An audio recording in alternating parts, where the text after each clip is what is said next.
सतयुग और त्रेता युग के बाद द्वापर युग में जब धर्म और अधर्म के बीच संघर्ष चल रहा था, तब पांडव वनवास में थे। वन का जीवन कठिन था। उनके साथ थी द्रौपदी, धैर्य, श्रद्धा और त्याग की प्रतिमूर्ति। हर दिन ऋषि और अतिथि उनके आश्रम में आते और द्रौपदी सभी को प्रेम से भोजन कराती। एक दिन सूर्यदेव ने युधिष्ठिर को एक वरदान दिया, अक्षय पात्र।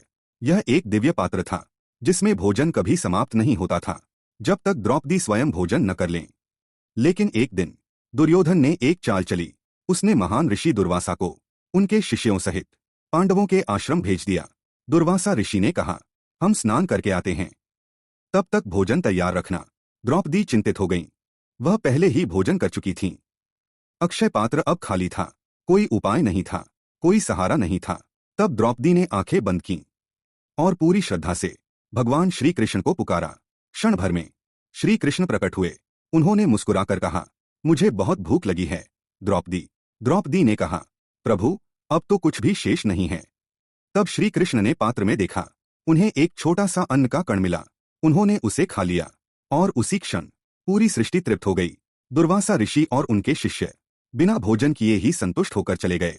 इस प्रकार श्री कृष्ण ने द्रौपदी की रक्षा की। जहां सच्ची भक्ति होती है, वहां भगवान स्वयं आते हैं। अक्षय तृतीया हमें सिखाती है, सच्चा विश्वास और दान कभी समाप्त नहीं होते, वे सदा अक्षय रहते हैं।